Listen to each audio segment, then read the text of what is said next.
Kita mulai, Raffi. Siap, Kak. Siap. Sudah masuk ini? Sudah masuk ke kemana? Ke PTM. bagian mana? Ah, baru masuk. Baru masuk Bapak, Kak. Oh, baru. Hmm. Oke. Jadi ini seputar apa yang dipelajari di sistem pernafasan. Itu ada pernafasan manusia dan pernafasan pada hewan. Dan di hewan ini itu banyak macamnya. Kalau di sini dicontohkan ada burung. Kemudian hmm, ada burung, terus ada katak, terus ular dan lain-lain. Tapi kita ke bagian sistem pernafasan pada manusia. Pada sistem pernafasan di manusia ini terdapat dua bagiannya, yaitu seputar alat pernafasan dan proses pernafasan itu sendiri. Kemudian di alat pernafasan ini tentu ada hidung, laring, trakea, bronkus, bronkiolus, alveolus. Kemudian proses pernafasan itu sendiri ada inspirasi, yaitu masuknya udara ke paru-paru, dan ekspresi keluarnya udara dari paru-paru. Kita coba ke bagian pertama dulu. Respirasi pada manusia. Jadi inti dari respirasi itu apa, Raffi? Tahu nggak kira-kira? Terus Respirasi pada manusia. respirasi itu yang menghirup. Iya, sama. Maksudnya pernafasan pernafasan dengan respirasi itu intinya sama. Cuman paham nggak apa itu? Maksudnya dari respirasi itu apa? Paham nggak? Belum, Kak. Sudah. Lupa. Oke. Jadi respirasi itu pertukaran ini di sini pertukaran oksigen. Kalau di melalui paru-paru berarti di alveolus itu pertukaran oksigen dengan karbon dioksida. Jadi karbon dioksidanya keluar dari darah, kemudian oksigennya masuk ke dalam darah. Makanya kalau di sistem peredaran darah kan kalau yang dari jantung dari paru-paru ke jantung itu pasti membawa udara bersih yaitu oksigen. Hmm. Nah, dia membawa ini oksigen. Adanya pertukaran zat di dalam paru-paru itu sendiri. Jadi respirasi itu. Nah, dari oksigen ini itu dihasilkan energi. Nah, energi ini didapat dari mana? Itu dari sel tubuh, di mana produksi energi itu diproduksi di mitokondria. Masih ingat nggak tentang sel? Organel-organel selnya. Ada mitokondria, lisosom, retikulum endoplasma, dan Pakola. lain-lain. Masih ingat? Masih ingat Pakola gitu-gitu kan, Kak? Ya, vakuola termasuk juga. Vakuola kalau di tumbuhan. Ya, seperti itu. Jadi hubungannya di situ. Jadi ketika oksigen masuk ke dalam tubuh, itu masuknya ke setiap sel tubuh kita. Dan dari setiap sel itu kan untuk menghasilkan energi kan pasti dibutuhkannya oksigen kalau pada manusia. Gitu. Itu nanti di kelas 12 kalau nggak salah ada ini proses pembentukan proses metabolisme masuk di situ. Pencernaan karbohidrat dan lemak di situ keduanya ini kan kalau di sistem pencernaan kemarin mungkin Raffi juga sudah belajar dua sumber energi manusia itu dari karbohidrat dan lemak, ya kan? Masih ingat ya? Gitu. Jadi gitu, intinya gitu. Nah, di sini itu ada dua respirasi, yaitu respirasi aerob dan anaerob. Kalau yang aerob apa? Tahu nggak bedanya antara aerob dengan anaerob? Gimana, Raffi?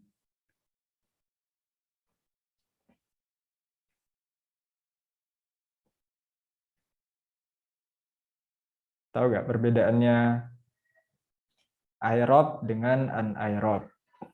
Hmm. Gimana? Ditambah paling molekulnya yang beda, Kak.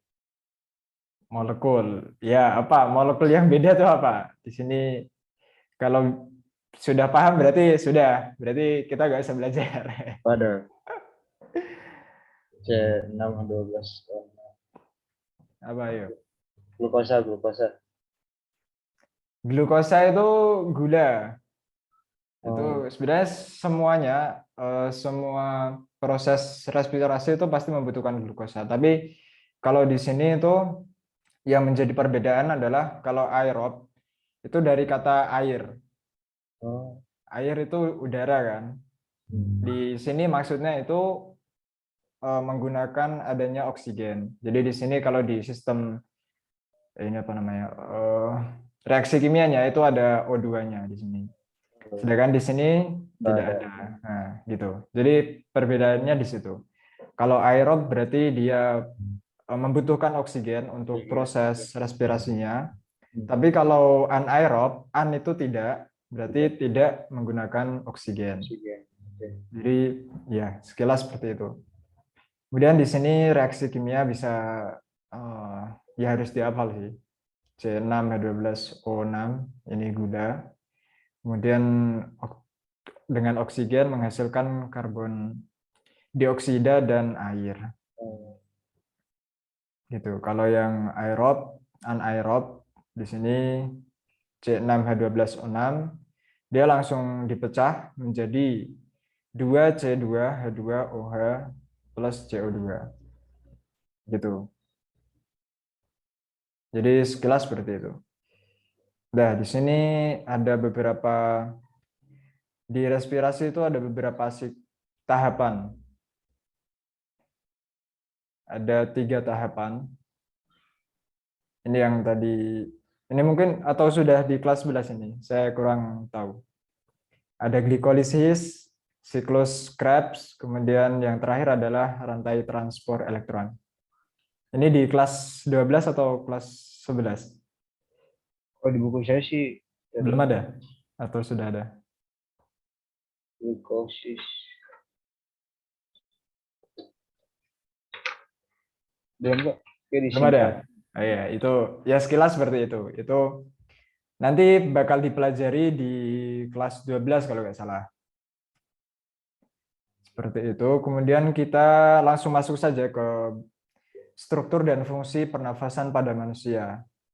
Tadi di peta konsep itu kita bisa lihat bahwa terdapat faring, ada hidung, kemudian faring, laring, bronkus, bronkiolus, kemudian alveolus. Nah, di sini kita ke hidung dulu. Dihitung kita bisa bernafas itu melalui hidung atau melalui mulut.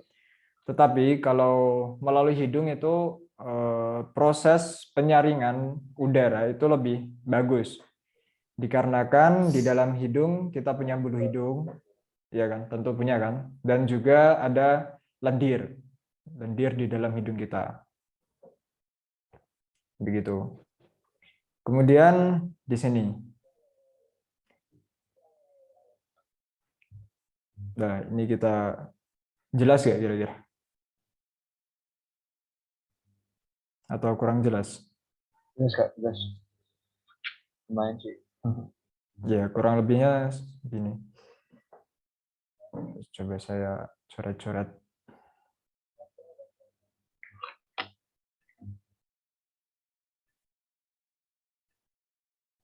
Oke.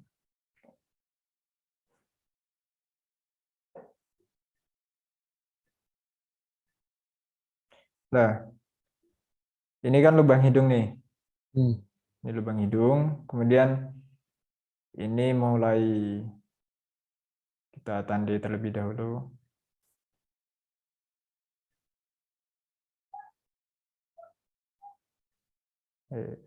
Ya pokoknya kurang lebih gitu. Jadi ada antara rongga hidung dengan rongga mulut kan ini saling bertemu kan. Kemudian di bawah sini nanti terdapat saluran dua bercabang. Yang satu ke paru-paru dan juga yang satunya ke sistem pencernaan kita, ke kerongkongan.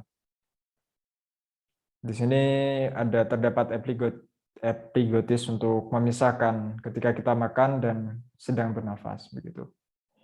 Jadi di sini terdapat kalau di atap di langit bagian hidung ini itu terdapat sel saraf olfaktori namanya. Jadi kenapa kita bisa mencium itu dari sini. Jadi kalau pernah nggak mencoba untuk ini, ketika kita bernafas dengan mulut dan hidung itu ketika dengan mulut kita tidak bisa membau apa yang kita bau. Tapi kalau dengan hidung kita bisa membau. Oh, iya iya iya. Iya Kayak kan? bisa asap. Nah, nih di situ. Jadi di situ yang bekerja adalah sel olfaktori kita di bagian atap langit di langit-langit hidung kita. Jadi bagian rongga hidung kita itu ke atas, jadi lebar, meluas. Dan di sekeliling ini itu terdapat bulu-bulu, rambut, dan juga terdapat lendir. Lendir ini juga fungsinya untuk menyaring debu yang ikut terbawa masuk, seperti itu. Kurang lebihnya begitu. Jadi gitu, Raffi. Oke, sampai sini di bagian hitung gimana? Oke, kita lanjut.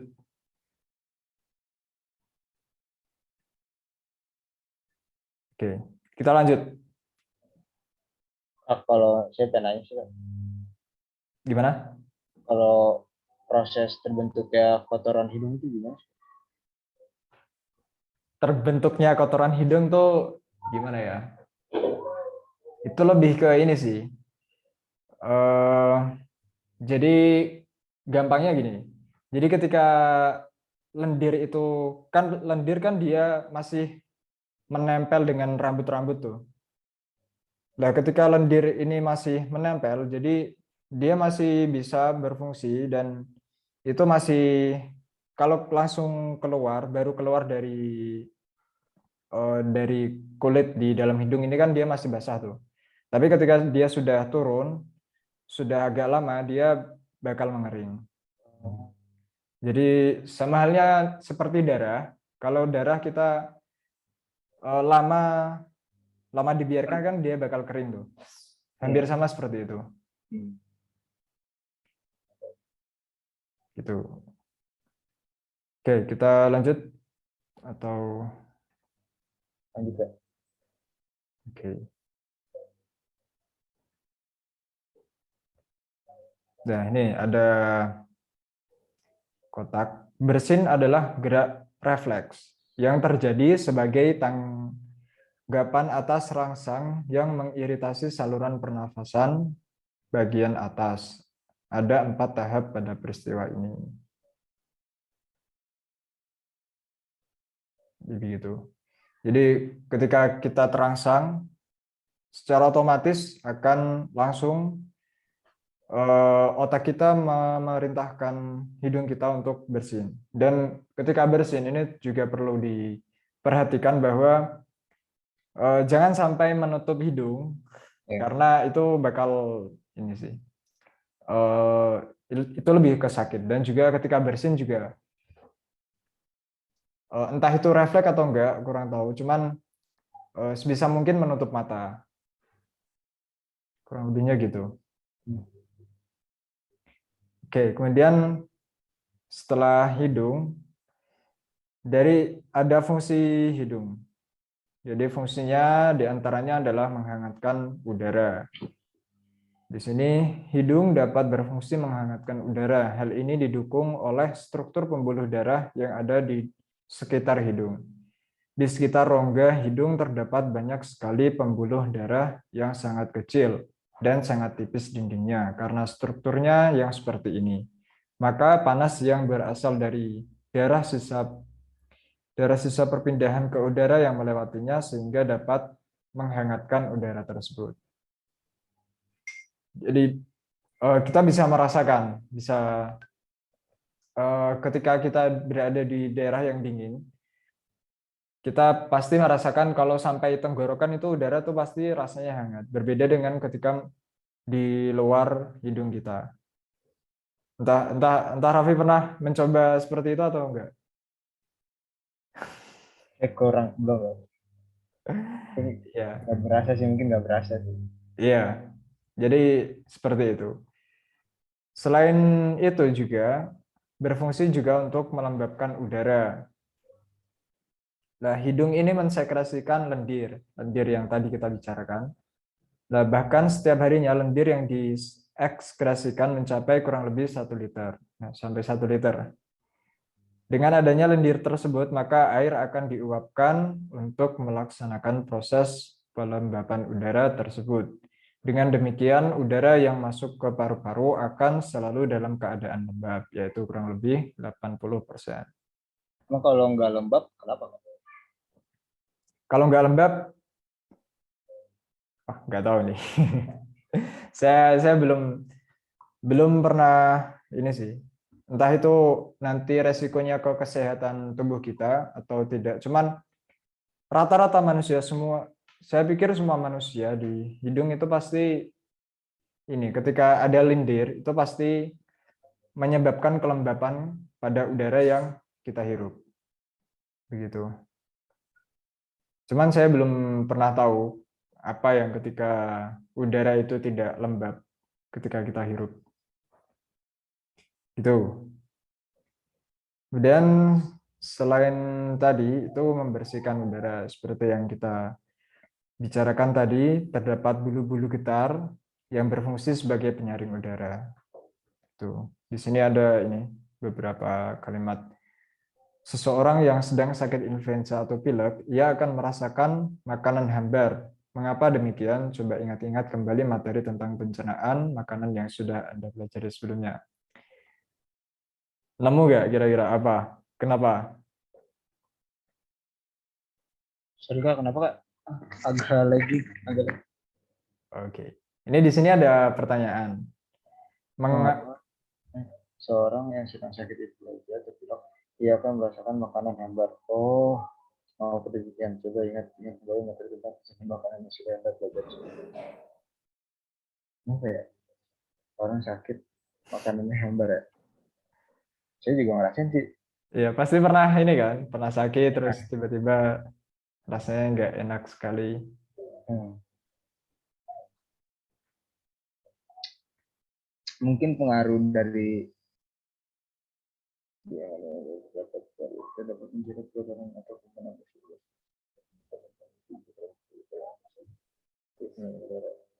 Terkait dengan adanya udara dan mungkin dari lidah ya juga sih. Iya, sebenarnya itu respon tubuh kita terhadap apa yang kita rasakan. Ketika orang sakit, ya secara otomatis itu akan otak kita akan mendorong perintah untuk supaya menyesuaikan dengan tubuh kita. Jadi di sini kelembapan udara ditambah. Jadi semakin banyak lendir yang dikeluarkan. Kan seperti itu kan kalau orang pilek lendir akan ditambah karena ya itu untuk menjaga kestabilan kelembapan udara yang masuk ke dalam paru-paru. Jadi gitu. Gitu Raffi. Oke, guys. Oke, sampai sini lanjut atau oke, sebentar.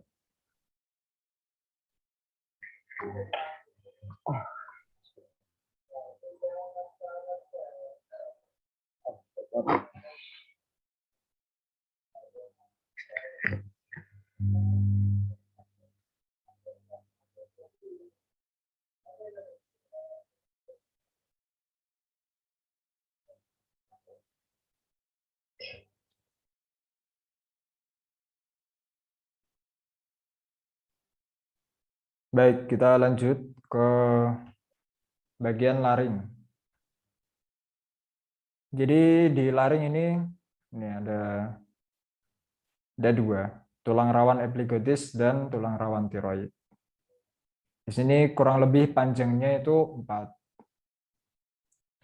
Dan bagian sebelah atas laring disebut faring. Jadi sebelum laring itu ada faring terlebih dahulu.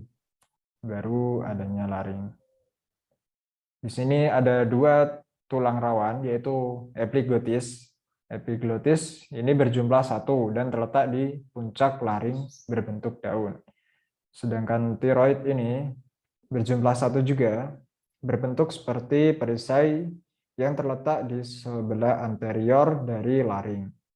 Pada pria dan wanita ada perbedaan pada tulang rawan tiroid ini, yaitu pada pria lebih besar dan menonjol yang membentuk jagung. Jadi begitu. Oh, ada beberapa juga seperti ini.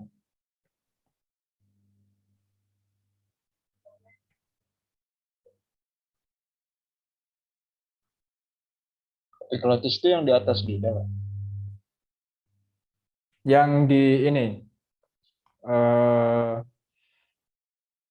bukan di dalam loh ini.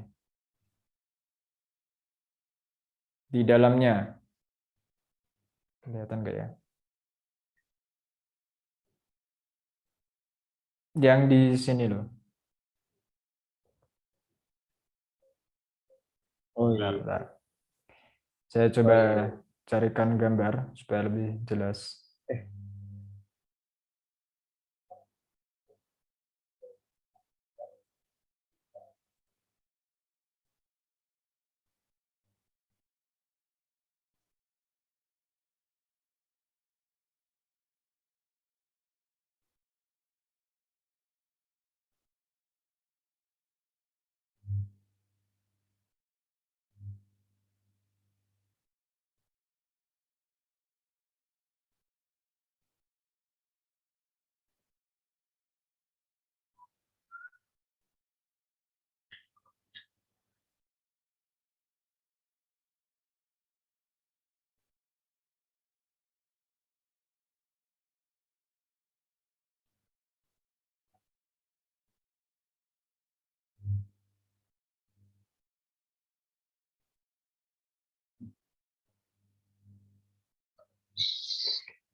Sudah kelihatan? Sudah, Pak. Nah, di sini. Jadi ini kan, aduh, bentar. Kan ada dua lubang nih.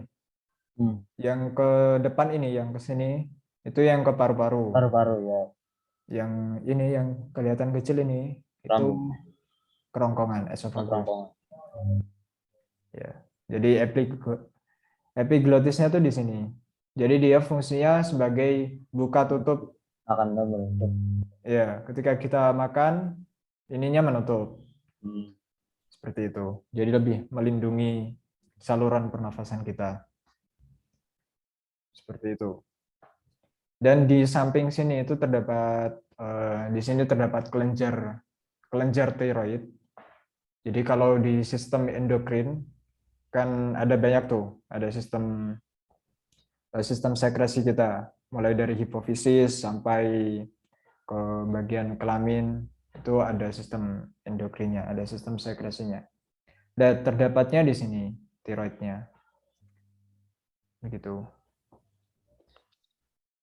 Mungkin gitu kita kembali ke buku kita.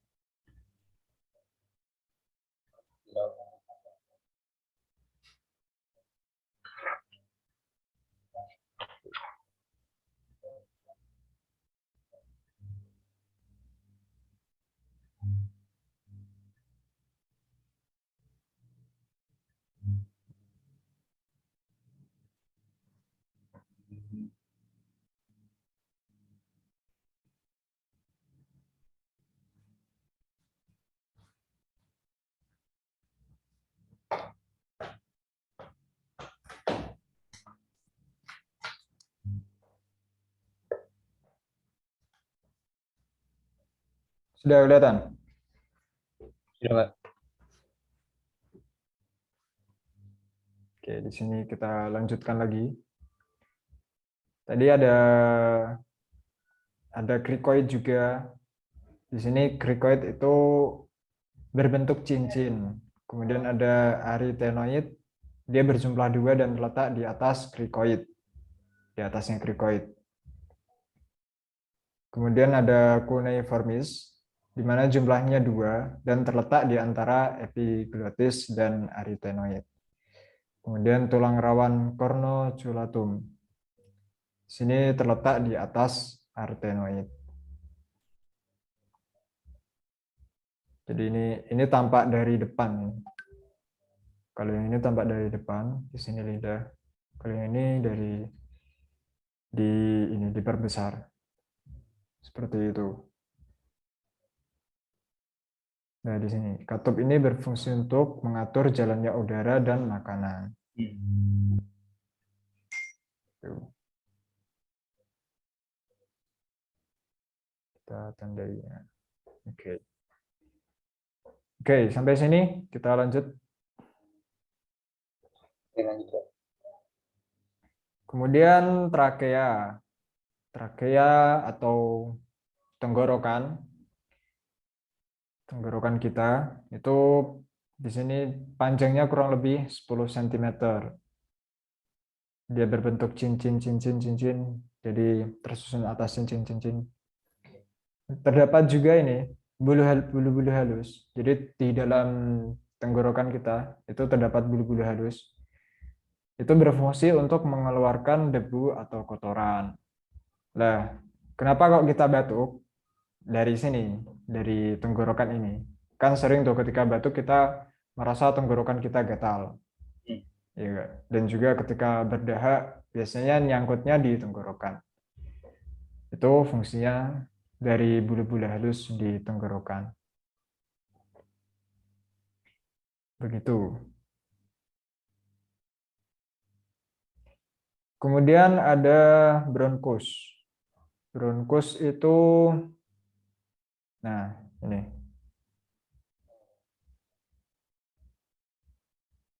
Mana nih? Kalau ini paru-paru, ini bronkusnya.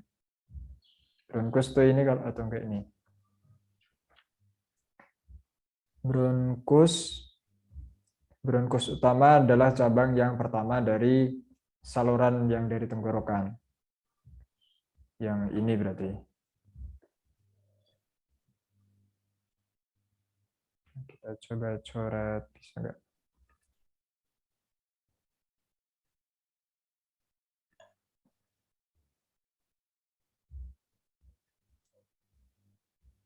Oke. Jadi cabang pertama itu namanya bronkus. Aduh, sebentar.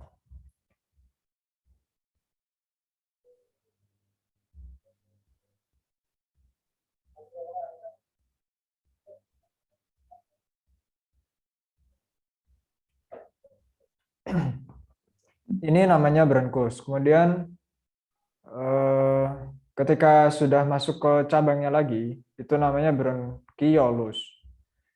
Dan ini kan masih ada cabang-cabang lagi nih. Di sini ada cabang, terus ini ada cabang lagi. Dan setiap percabangan ini itu bronkiolus, berarti ditambahi lo. Bronkiolus. Bronkiololus. Jadi misal ini bronkiolus, kemudian ditambahnya di sini. Tambahnya di sini. Ditambahi lo. Nah, jadi setiap nanti kalau sampai ujung berarti los. Jadi gitu. Tapi ketika sudah sampai yang paling ujung itu namanya alveolus di sini. Biasanya kecil banget di sini. Jadi seperti anggur itu alveolus. Gitu. Kita coba baca terlebih dahulu bronkus. Bronkus ini tersusun atas percabangan yaitu bronkus kanan dan kiri. Nah, itulah sebabnya paru-paru kanan seorang lebih mudah terserang penyakit bronkitis. Ini kanan itu lebih vertikal daripada kiri. Saya kurang paham penelitiannya seperti apa, cuman di sini ditunjukkan seperti itu. Jadi kalau yang kanan itu ada 3 gelambir berarti. 3 gelambir. 3, sini ada 3. Kalau yang kiri berarti ada 2, sini, ini sama ini. Gitu. Pada paragraf selanjutnya, pada seseorang yang menderita asma, bagian otot-otot bronkus ini berkontraksi sehingga akan menyempit. Hal ini dilakukan untuk mencegah masuknya lebih banyak benda asing yang menimbulkan reaksi alergi. Akibatnya penderita akan mengalami sesak napas. Sedangkan pada penderita bronkitis, bagian bronkus ini akan tersumbat oleh lendir.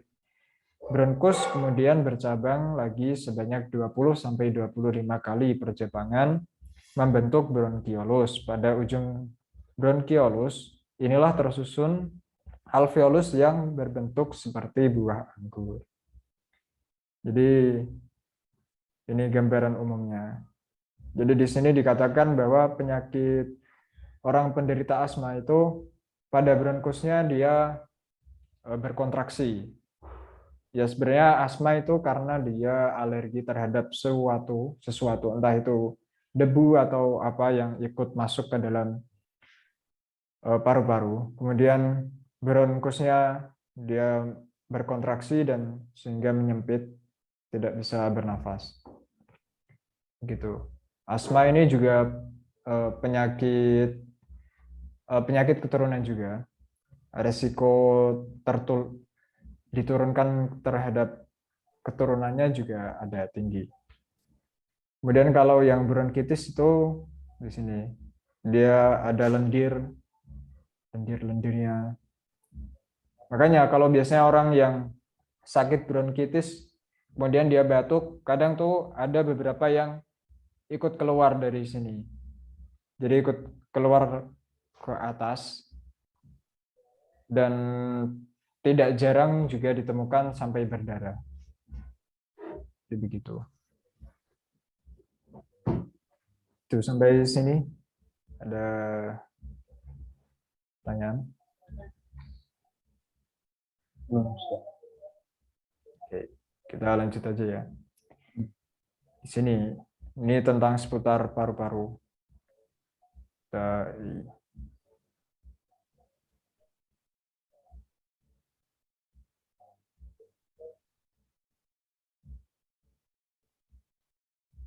Sebentar.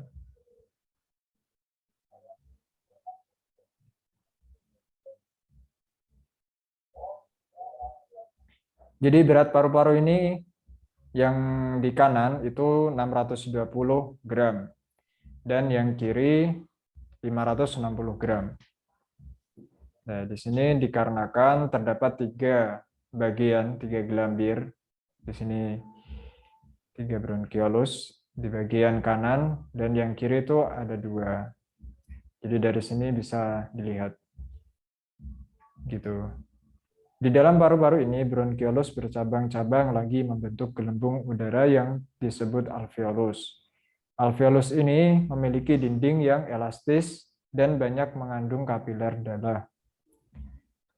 Disitulah terjadi pertukaran udara. Secara proses difusi, oksigen akan diikat, sedangkan karbon dioksida dan air akan dilepaskan. Nah, di sini kan ada airnya tuh. Itu bisa dibuktikan ketika kita bernafas di kaca. Sudah pernah? Oh iya. Iya kan? Itu kan pasti akan mengembun. Di Iya. situ ada produksi air yang dilepas dari alveolus kita. Gitu. Adanya alveolus ini mengakibatkan struktur paru-paru seperti kasur busa yang memiliki rongga-rongga atau kantung kecil. Alveolus berjumlah 600 juta. Banyak banget. Jadi setiap alveolus ini bisa melakukan pertukaran oksigen karbon dioksida itu lebih banyak. Lebih dari 1 kali tentunya. Tinggal dikalikan 600 juta ini. Dan itu banyak sekali. Sehingga dapat memperluas permukaan paru-paru. Pada usia 8 tahun, jumlah alveolus seseorang tidak akan mengalami penambahan jumlah. Nah, di sini penambahan jumlahnya tuh cuman sampai pada usia 8 tahun. Struktur alveolus menyerupai setangkai buah anggur. Sudah terbayang kan? Buah anggur yang bergelombol. Dia dari atas ke bawah. Kemudian, sampai mana tadi? Dan sel-selnya bersifat lentur sehingga akan mudah mengembang dan mengempis untuk menarik dan menghembuskan nafas. Kantong-kantong ini bersifat lentur karena dilumasi satu zat yang disebut surfaktan. Jadi zat yang melumasi alveolus ini itu disebut surfaktan. Ini. Kita bisa coba untuk mengingat. Kemudian pada seseorang yang menderita emfisema, alveolusnya mengalami gangguan kelenturan sehingga sulit untuk mengembang dan mengempis. Itulah sebabnya orang tersebut sulit untuk bernafas. Paru-paru ini dibungkus oleh selaput pembungkus yang disebut pleura. Ini biasanya keluar kalau ujian, jadi kita garis bawahi. Yang tersusun atas rangkap 2. Di antara kedua pleura terdapat cairan limfe yang mempunyai peranan untuk melindungi paru-paru dari gesekan ketika mengembang dan mengempis. Dan fungsinya jadi sangat terstruktur sekali ketika kita menarik nafas dan menghembuskannya lagi. Itu kan seperti balon udara ketika kita tiup dan keluarkan lagi udaranya. Jadi kurang lebihnya seperti itu. Jadi di sini kalau kita mengembang, pleura di sini melindungi paru-paru di dalam. Karena kan ini langsung di sini terdapat otot rusuk kita, otot dada kita, dan juga ada tajuk di sini. Itu fungsinya seperti itu, melindungi paru-paru dari organ-organ yang lain. Kurang lebihnya begitu. Jadi itu adalah alat yang digunakan pada sistem pernafasan pada manusia. Gitu. Mulai dari hidung, laring, kemudian di sini ada trakea atau tenggorokan sampai bronkus dan paru-paru. Gitu Raffi. Oke, sampai sini. Oke. Kita coba untuk latihan soal dulu.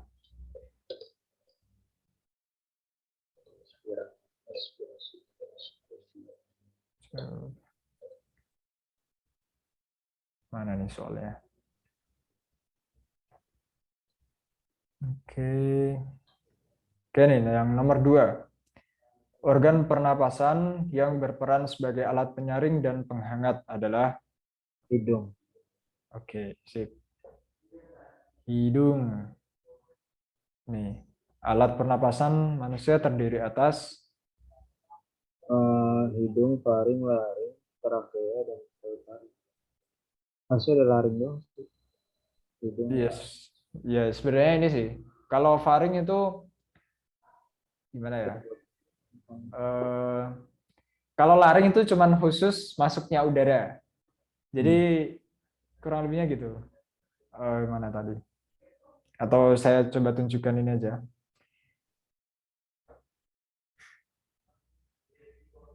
Saya tunjukkan gambar.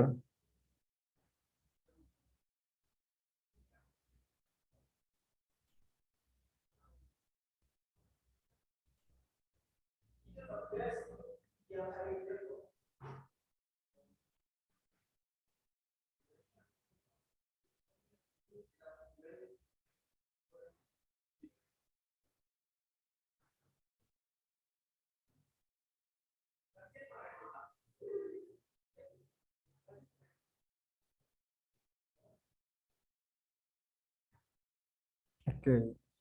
Sudah terlihat? Sudah, Kak. Nah, jadi faring itu ini nih. Kan ini. Dia mulai dari pangkal hidung kita sampai di sini. Jadi ada ininya. Lah, ketika dari sini, yang sini laring.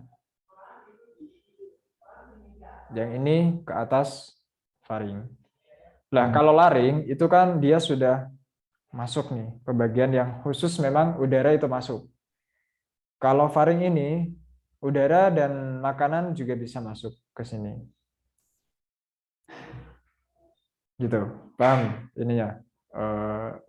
Perbedaannya. Paham ya? Oke. Oke, kurang kurang lebihnya begitu. Pokoknya ingat aja kalau faring itu yang keduanya ada. Maksudnya udara lewat, makanan juga lewat. Tapi kalau laring itu khusus udara saja. Dimulai dari sini sampai sini. Dah dari sini ke bawah ini trakea gitu. Jadi gitu. Oke. Kita balik lagi ke slide ke buku kita.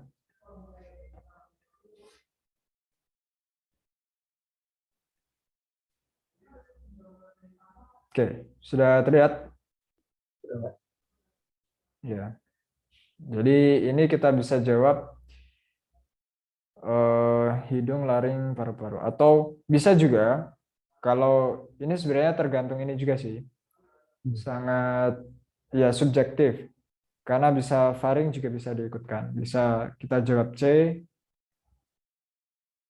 atau bisa hidung, faring, laring, paru-paru. Ini juga bisa.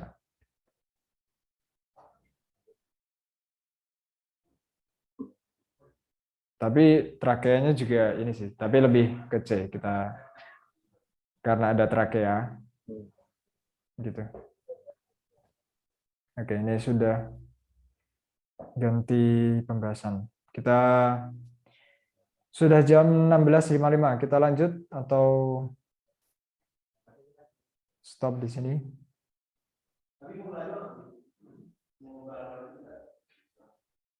Atau ini ya, kita coba review dulu apa yang akan dipelajari di proses pernapasan ini. Ada proses inspirasi. Jika disuruh buat ini ya. Oke. Oh ya. Terus dibuat laporannya juga ya itu? Belum sih, baru disuruh buat ini doang sih. Oh gitu. Iya. Oke. Ya itu bisa untuk memperagakan. Proses inspirasi, kemudian ada ekspirasi, yaitu keluar. Kemudian selain itu, ya seperti yang kamu coba nih, ada ininya. Di sini ada balon, menggunakan balon dan juga memberikan karet.